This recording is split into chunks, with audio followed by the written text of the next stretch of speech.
Me acuerdo de las palabras como si hubieran sido pronunciadas hace un segundo, y no hace 7 años. Mamá, por favor, ¿puedes darnos un momento? Esto es una reunión familiar, no es para ti. Mi propio hijo, mi sangre, y el dolor, que parecía un cuchillo girando en mi pecho, todavía arde. Yo, María, la esposa que construyó una vida junto al hombre al que él llamaba padre, estaba siendo expulsada de mi propia historia, de mi propio luto. Querían que desapareciera, que mi existencia fuera borrada. Pero una mujer, aun cuando está herida, guarda en sí la llama de la dignidad. Y esa llama, hoy, es una hoguera. Te invito a sumergirte en esta historia de dolor, traición y, sobre todo, resiliencia. Dale me gusta, comenta y suscríbete para no perderte ningún detalle de lo que el destino me tenía reservado. Mis manos, hoy marcadas por el tiempo y el trabajo, todavía sienten el calor de la arcilla. Me recuerdan aquel pequeño y sofocante taller en la parte trasera de la casa de mi madre, donde nacieron mis primeras esculturas. Yo era una joven de 20 y tantos años, con sueños más grandes que mi pequeña ciudad, pero atrapada por las responsabilidades de una familia humilde. Las madrugadas eran mías. Era cuando el mundo dormía y yo podía dar forma a mis fantasías, transformando trozos de barro en algo hermoso y significativo. Fue en ese taller, entre el olor terroso de la arcilla y el sudor del esfuerzo, donde conocí a Juan. Él era un hombre vibrante, de ojos curiosos y una sonrisa que desarmaba a cualquiera. Ingeniero recién graduado, con un futuro prometedor, se enamoró no solo de mi arte, sino de la pasión que ponía en cada pieza. Recuerdo el día en que apareció en el taller, con un ramo de flores silvestres en las manos y los ojos brillantes. Tus ángeles parecen tener alma, dijo, señalando una de mis esculturas. Y allí, en ese instante, mi vida comenzó a cambiar. Nuestra historia no fue un cuento de hadas instantáneo. Juan era de una familia tradicional, con posesiones y una reputación que cuidar. Yo, una simple artista, sin apellido ni dotes. Su madre, doña Lucia, una mujer elegante y rígida, nunca ocultó su desaprobación. Sus miradas, más afiladas que cualquier cuchilla, me atravesaban. María es peculiar, decía con una sonrisa forzada, la voz gélida. Joan, sin embargo, era inquebrantable. Su amor por mí era un escudo contra los prejuicios, y juntos enfrentamos la resistencia de su familia. Construimos nuestra casa con nuestras propias manos, un hogar donde cada ladrillo representaba un pedazo de nuestro amor y nuestra fe, el uno en el otro. Yo, con mis ideas artísticas, diseñé los espacios. Él, con su lógica de ingeniero, los transformó en realidad. Era un refugio, un nido de cariño y sueños. El nacimiento de nuestro hijo, Pedro, le dio una nueva dimensión a nuestro amor. Él era la materialización de todo lo que habíamos construido. Me dediqué a él con la misma intensidad con la que me dedicaba a mi arte. Juan, un padre cariñoso y presente, celebraba cada pequeño logro de nuestro hijo. Nuestras vidas eran sencillas, pero llenas de una profunda satisfacción. Recuerdo las tardes soleadas en las que pintábamos juntos en el jardín, la risa de Pedro resonando por la casa, sus pequeñas manos manchadas de pintura. Él era nuestro mundo. Con el tiempo, el trabajo de Juan prosperó. De una pequeña oficina en casa, expandió su empresa de ingeniería, construyendo edificios y puentes que se erigían como testimonios de su visión y dedicación. Mi arte, aunque nunca se convirtió en mi principal fuente de ingresos, siguió siendo mi pasión, un refugio para mi alma. Vendía algunas piezas en ferias de arte, recibía encargos esporádicos, pero mi enfoque principal era el hogar y la familia. Juan siempre me animó. María, nunca abandones lo que te hace brillar, decía, mientras yo, con el corazón encogido, veía cómo mi producción disminuía a medida que las responsabilidades domésticas y la educación de Pedro crecían. Él siempre fue la fuerza motriz en todo. Su empresa creció de forma impresionante. Recuerdo las noches en las que llegaba agotado, pero con los ojos llenos de planes para el futuro. Todo esto es por nosotros, María, por Pedro, decía, y yo le creía. Creía en nuestra sociedad, en nuestro pacto de vida. Nos mudamos a una casa más grande, en el barrio más noble de la ciudad, pero siempre extrañé el olor de la arcilla mezclado con el perfume de las flores de nuestro primer jardín. La casa nueva, imponente y sofisticada, a veces parecía una jaula dorada. A medida que la fortuna de Juan crecía, su familia, antes distante y fría, comenzó a acercarse. Sus hermanos, tíos y primos, que antes apenas me saludaban, comenzaron a frecuentar nuestra casa, a elogiar mi cocina, a preguntar por mi salud. Al principio, ingenuamente pensé que era la madurez, la aceptación tardía, pero había algo en sus sonrisas que no me reconfortaba, un brillo en los ojos que parecía más interés que afecto genuino. Doña Lucia, la madre de Juan, que siempre me trató con desdén velado, comenzó a regalarme joyas y ropa cara. Sentía una profunda incomodidad, como si estuviera recibiendo migajas de una aceptación que nunca fue verdadera. Juan, absorto en sus negocios y en la construcción de su legado, parecía no percibir el cambio. Estaba feliz con la armonía familiar, con la idea de que, finalmente, todos se estaban uniendo. Yo, por otro lado, sentía la atmósfera pesada, las miradas calculadoras que me seguían, los susurros, que cesaban cuando me acercaba. Comencé a notar pequeñas cosas, documentos importantes de Juan que desaparecían de su escritorio y reaparecían en lugares extraños, conversaciones que parecían ser interrumpidas a propósito en mi presencia. No tenía pruebas, solo una sensación creciente de que algo andaba mal, que yo era una pieza en un juego que no entendía. Pedro, nuestro hijo, ya era un joven adulto, estudiando Derecho en la universidad. Se parecía mucho a Juan, inteligente, ambicioso y, de alguna manera, un poco ingenuo en cuanto a las verdaderas intenciones de la gente. Siempre admiró a su padre, veía en él un ejemplo de éxito y rectitud. Intentaba advertirle, sutilmente, sobre la hipocresía de algunos familiares, pero él parecía ciego ante la imagen de una familia unida y próspera. «Mamá, estás siendo paranoica. Ahora les importamos», decía, y yo me callaba, con el corazón encogido. La enfermedad de João llegó de repente, como un rayo en cielo azul, un cáncer agresivo que lo consumió en pocos meses. Mi vida se transformó en un hospital, en vigilias nocturnas, en oraciones silenciosas. Lo cuidé con la devoción de una esposa que veía a su alma gemela desvanecerse. Durante ese período, la familia de Juan se mantuvo presente, pero de una manera distante. Venían, traían flores, pero rara vez se quedaban mucho tiempo para marcar presencia, para observar, para esperar. Recuerdo la última conversación que tuve con Juan, sus manos delgadas entre las mías, sus ojos, antes llenos de vida, ahora opacos. «María, mi amor», susurró, con la voz débil, «lo dejé todo organizado para ti y Pedro. Confía en mí». No entendí la profundidad de esas palabras en ese momento, pero se grabarían en mi alma. Él se fue en paz, en mis brazos, y con él, una parte de mí también se fue. El velatorio fue un torbellino de rostros, desconocidos, de pésames vacíos. La familia de Juan, impecablemente vestida de negro, parecía más preocupada por parecer desolada que por sentir realmente la pérdida. Mi dolor era real, crudo, y me sentía como un pez fuera del agua en ese mar de formalidades. Pedro, mi hijo, estaba devastado, y me esforcé por ser fuerte para él, incluso con mi propio corazón en pedazos. Una semana después del funeral, se programó la reunión que cambiaría todo. La lectura del testamento de Juan. Estaba agotada.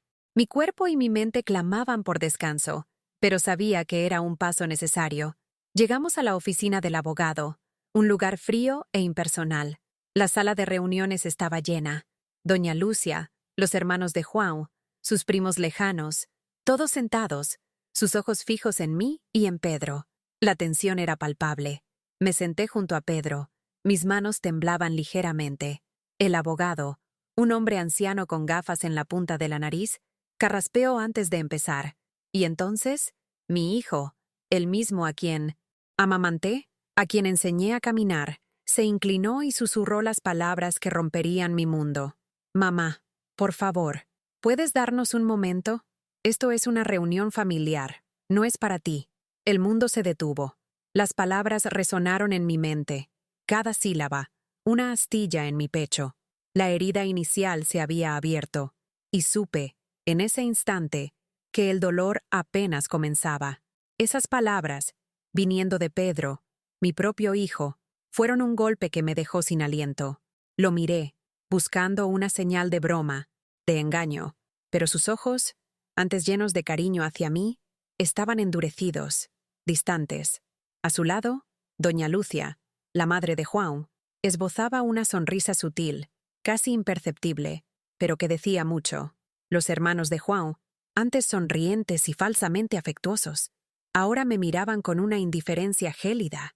Parecía que, de repente, me había convertido en una extraña, una intrusa en mi propia vida. Flaqueaban. Mis manos, que antes temblaban ligeramente, ahora se sacudían incontrolablemente. Pedro desvió la mirada, como si tuviera vergüenza de mirarme a la cara. «Mamá, por favor, no compliques las cosas. Es solo una formalidad», dijo, con la voz baja, pero firme. «No tienes que estar aquí». El abogado, que hasta entonces había estado en silencio, carraspeó. Sus ojos, por un breve momento, me transmitieron un destello de lástima, pero rápidamente recuperó la compostura. «Señora María, con estrictamente necesaria para la lectura del testamento, ya que el enfoque es la sucesión de los bienes y la administración de la empresa. El señor Pedro será el heredero principal y responsable de la gestión», explicó, de forma formal y vacía, como si estuviera leyendo un manual. Me levanté. El mundo giraba. La sala, antes llena de sonidos y susurros, ahora parecía envuelta en un silencio opresivo. Sentí la dignidad que me quedaba escurrirse entre mis dedos. Caminé hacia la puerta. Cada paso una batalla contra la voluntad de derrumbarme. Antes de salir, me giré, buscando un último vestigio de humanidad en los ojos de Pedro. «Hijo mío», comencé, pero las palabras se me quedaron atascadas en la garganta. Él no me miró. Solo asintió con la cabeza al abogado, como si quisiera terminar ese espectáculo patético lo más rápido posible. Salí de la sala, dejando atrás la sensación de que no solo se estaba leyendo el testamento, sino la sentencia de mi propia exclusión. En los días siguientes, la soledad se convirtió en mi única compañía. Caminaba por la casa que Juan y yo habíamos construido, sintiendo el eco de su ausencia y el vacío dejado por la frialdad de Pedro. Los recuerdos de Juan me acosaban. Cada rincón de la casa, cada objeto, hablaba de él. Pero ahora, esos recuerdos estaban teñidos por la amargura de la traición. Intentaba hablar con Pedro, pero él siempre estaba ocupado, siempre distante. «Estoy arreglando las cosas de la empresa, mamá. Es mucha burocracia», decía por teléfono, con la voz apurada, como si quisiera deshacerse de mí. Mis intentos de reconciliación, de entender lo que había sucedido, eran en vano. Las puertas estaban cerradas. La familia de Juan, antes tan presente en mi casa, desapareció por completo. Las llamadas cesaron, las visitas se detuvieron. Era como si, una vez que la máscara de luto había caído, ya no tuvieran motivos para mantenerme cerca. Doña Lucia, la matriarca, que siempre tuvo una influencia silenciosa sobre Pedro, ahora mostraba abiertamente su satisfacción. Recuerdo haberla visto una vez en el supermercado. Me saludó con un asentimiento de cabeza y una sonrisa maliciosa, un brillo de triunfo en sus ojos. Ya no había necesidad de disimular. Comencé a notar los cambios en mi propia rutina.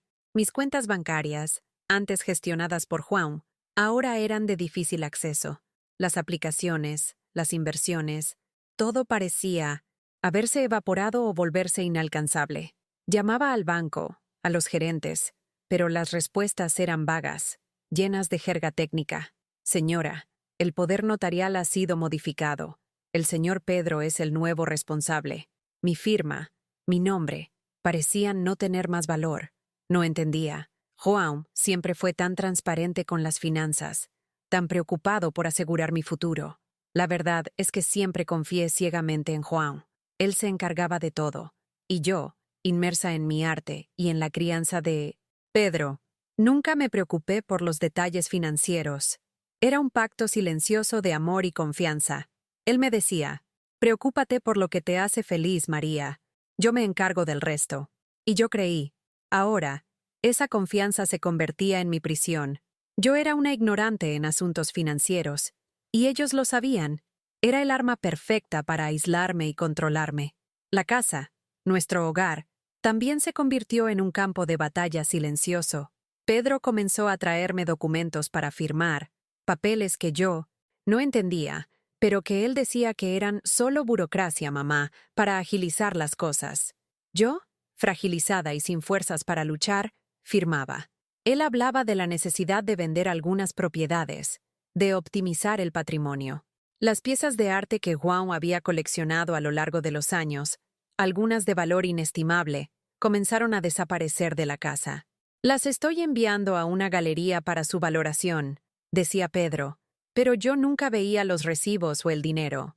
Poco a poco, mi mundo estaba siendo desmantelado, pieza por pieza. El dolor no era solo la pérdida de Juan o la traición de Pedro, era la pérdida de mi identidad, de mi propósito. Me sentía invisible, una sombra en mi propia casa. Las mañanas eran las peores. Me miraba al espejo y veía a una mujer envejecida, con los ojos hundidos y el brillo apagado. El silencio de la casa era ensordecedor, lleno solo de los ecos de mis propios lamentos. Intenté retomar el arte, pero mis manos temblaban, y la creatividad, antes tan fluida, parecía haberse secado. Yo era una cáscara vacía. La gente a mi alrededor, los pocos amigos que me quedaban, me miraban con lástima. ¿Cómo aguantas, María?, preguntaban, y yo solo me encogía de hombros. No había palabras para describir el vacío que me llenaba. Me alejé de todos, avergonzada, humillada. Poco a poco, mi círculo social disminuyó hasta casi no existir. Me convertí en una prisionera en mi propia casa, vigilada por un silencio opresivo y por un hijo que apenas reconocía. La soledad se profundizó. Recuerdo una noche de tormenta. El viento aullaba afuera, y yo estaba acurrucada en el sofá, sintiendo el frío penetrar mis huesos. Pedro estaba fuera, como siempre. La casa era grande, vacía, y parecía tragarme. Lágrimas silenciosas rodaban por mi rostro. Me sentí completamente desamparada, como una niña perdida en medio de un bosque oscuro. La idea de que esa era la vida que me quedaba, una vida de abandono y humillación, toda esa oscuridad, una pequeña llama de ira comenzó a parpadear dentro de mí, una ira silenciosa, que ardía lentamente. Recordaba las palabras de Juan: lo dejé todo organizado para ti y Pedro. Confía en mí. Esas palabras resonaban, trayendo una extraña sensación de esperanza, de que quizás había algo más, algo que estaban ocultando. No podía aceptar que João, el hombre que me amaba incondicionalmente, me dejara en una situación tan vulnerable. La traición de Pedro fue la más dolorosa de todas. Lo amaba más que a mí misma. Le dediqué mi vida. Y ahora, él era la herramienta de mi desgracia. Sus ojos vacíos, su indiferencia calculada, eran peores que cualquier agresión física. Parecía haber sido adoctrinado por la familia de Juan, transformado en un instrumento para despojarme de todo. No lo reconocía. El niño al que enseñé a pintar, al que acunaba en mis brazos, había desaparecido, reemplazado por un extraño frío y calculador. La vida se convirtió en una rutina de días vacíos y noches de insomnio. Perdí el apetito, el sueño. Mi cuerpo se debilitaba y podía sentir el agotamiento apoderarse de mí. Pero, detrás del agotamiento, había una semilla de revuelta. Yo no merecía eso. Había sido una esposa dedicada, una madre amorosa. Había construido una vida al lado de Juan, y ahora me la estaban robando. La humillación que sentí en la oficina del abogado, la indiferencia de Pedro, la satisfacción silenciosa de doña Lucia, todo eso fermentaba dentro de mí, transformando el dolor en una determinación silenciosa. No sabía cómo, pero sentía que necesitaba encontrar una manera de luchar, de recuperar lo que era mío, de probar que existía. Esa herida, que antes parecía mortal, ahora se transformaba en una cicatriz que me impulsaría, y la búsqueda de la verdad se convertiría en mi único propósito. Con la carta de João en mis manos, la sensación de impotencia dio paso a una fuerza que no sabía que poseía. La fragilidad se disipó, reemplazada por una frialdad calculadora, una determinación que ardía en mi pecho. Ya no estaba sola. João, incluso en su ausencia, estaba a mi lado, guiándome. Ese pedazo de papel era mi escudo, mi espada. Sabía que necesitaba ayuda profesional. El primer paso fue buscar una abogada de confianza, alguien que supiera que no se dejaría intimidar por la influencia de la familia de João. Encontré a la doctora Helena, una mujer experimentada, con una reputación impecable y una mirada perspicaz, que me inspiró confianza al instante. Le expliqué toda la historia, desde mi matrimonio con João hasta la exclusión en la reunión de herencia, entregándole el diario y la carta. Ella leyó cada palabra, sus ojos recorriendo las páginas con atención. «Señora María», dijo ella, con voz tranquila y firme, «lo que hicieron es un fraude. Con esta carta y el poder notarial que su marido dejó, tenemos una base sólida para revertir esta situación. Es un acto de amor y de justicia de parte de él». Sus palabras fueron un bálsamo para mi alma. Por primera vez en meses, sentí que la justicia era posible. En los días siguientes, la doctora Helena trabajó incansablemente. Confirmó la existencia del poder notarial en el banco suizo, un documento irrevocable que me daba plenos poderes sobre el patrimonio de João, incluida la gestión de la empresa.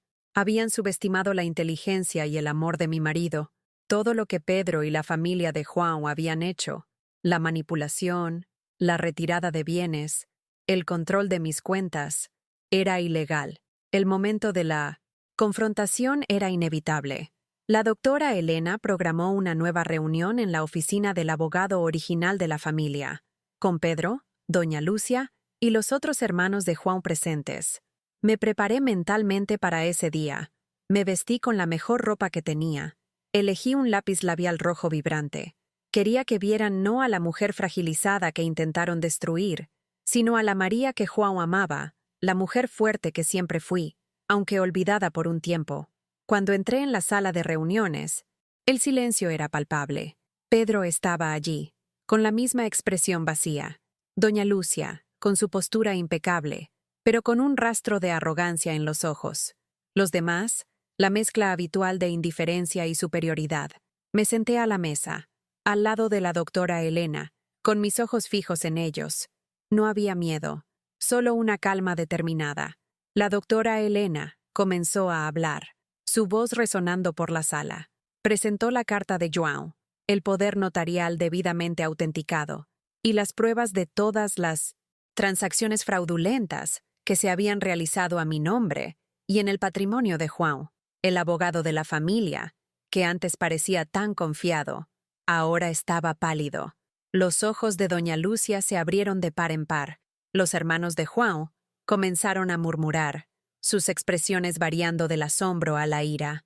Pedro, sin embargo, permaneció en silencio, con el rostro impasible, aunque pude ver una leve contracción en su mandíbula. Cuando la doctora Helena terminó, la sala estaba sumida en un silencio tenso.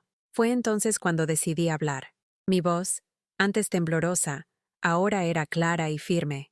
«Pedro», comencé, y él finalmente me miró, sus ojos encontrando los míos.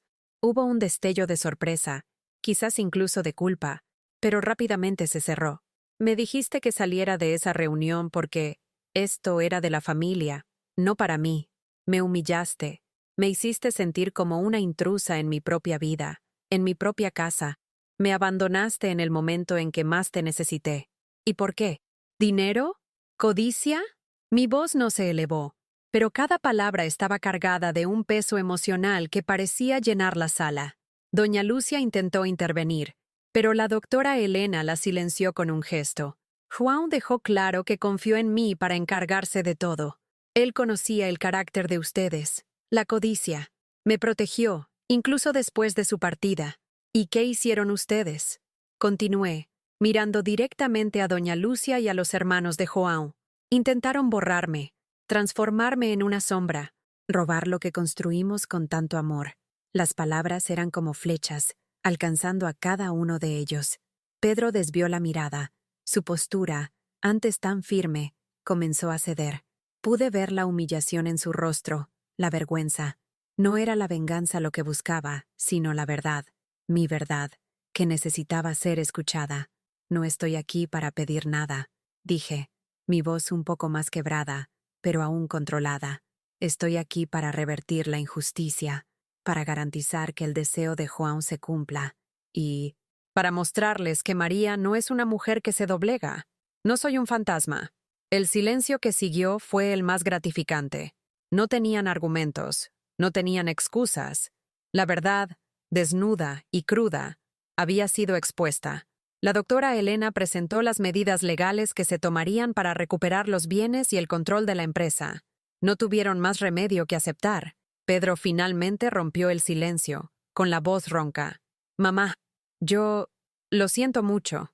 Las palabras salieron con dificultad, un hilo de arrepentimiento en su voz. Lo miré, y por primera vez en mucho tiempo, vi un atisbo de mi hijo, el niño que amaba. La catarsis estaba allí, no en gritos o peleas, sino en la dignidad de una mujer que se levantó y en la verdad que se impuso. No le respondí, solo asentí con la cabeza, un gesto que ponía fin no solo al enfrentamiento, sino también a una parte dolorosa de mi vida. Había recuperado el control, no solo de los bienes de Juan, sino de mi propia vida. A partir de ese día, sería María, la mujer que superó la injusticia en silencio y encontró su propia voz. Los meses que siguieron a aquel enfrentamiento en la oficina del abogado fueron un período de reconstrucción, no solo de mi vida material, sino de mi alma. La doctora Elena actuó con precisión y ética, asegurando que todo lo que me había sido sustraído fuera restituido. Las cuentas fueron desbloqueadas, las propiedades fraudulentamente transferidas volvieron a mi nombre, y el control de la empresa de Juan se restableció bajo mi supervisión.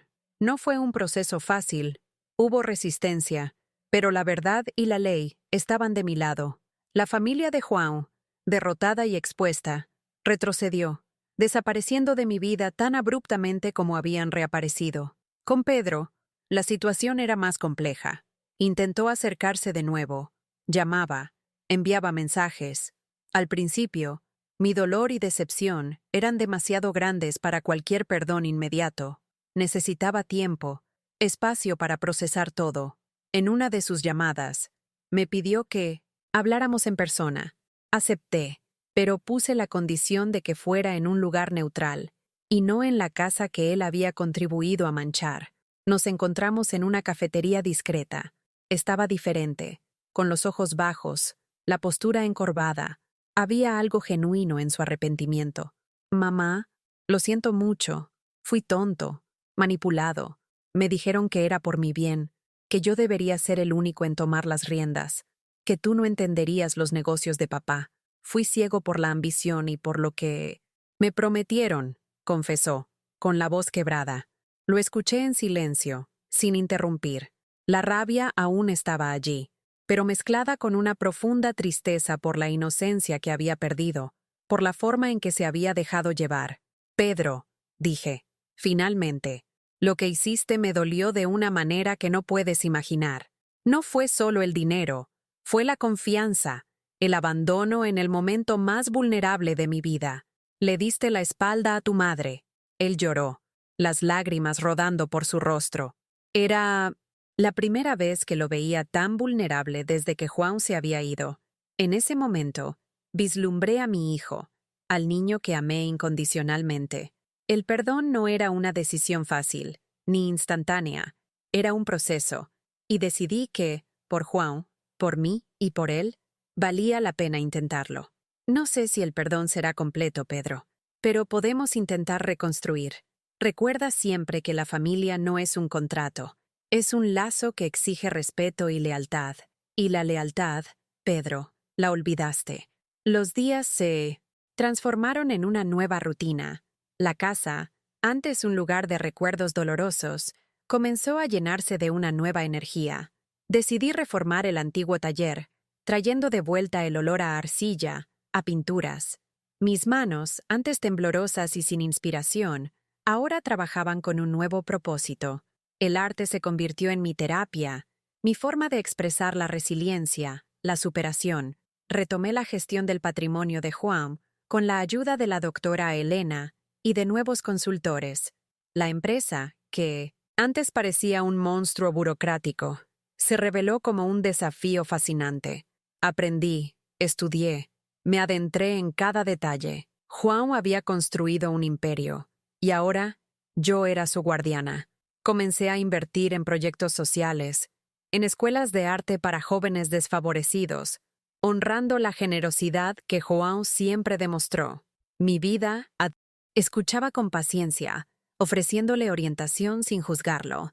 Empezó a entender que el verdadero valor no estaba en el dinero, sino en los lazos familiares, en la dignidad, en el carácter. Poco a poco, la confianza, tan brutalmente rota, comenzó a tejerse de nuevo, hilo a hilo. Hoy, sentada en la terraza, con una taza de té caliente en las manos, observo la puesta de sol. El cielo se tiñe de tonos anaranjados y rosados, un espectáculo de colores que me recuerda la belleza de la vida, incluso después de la tormenta. A mi lado, un libro de poemas que Juan me dio en nuestro primer encuentro. La vida, me enseñó, es un ciclo de pérdidas y nuevos comienzos. La traición puede derribarnos, pero la fuerza para levantarse viene de dentro, de nuestro propósito, de nuestra fe. La mayor lección que aprendí es que la dignidad es innegociable. Nadie tiene derecho a borrar tu historia, a silenciar tu voz, y que el amor verdadero, como el de Juan, trasciende la vida y la muerte, guiándonos incluso en las horas más oscuras. Ya no soy la María ingenua, atrapada en una jaula de oro. Soy la María que se levantó, que luchó, que perdonó y que, sobre todo, encontró su propia libertad. La vida es un jardín, y aun después de la más dura helada, las flores vuelven a florecer, más fuertes y bellas que nunca. Si te identificaste con mi historia, con el dolor de la traición y la fuerza de la superación, deja tu comentario abajo. Dale me gusta a este video. Compártelo con quien necesite una dosis de esperanza. Y no olvides suscribirte al canal para más historias que tocan el alma. Juntos, somos más fuertes.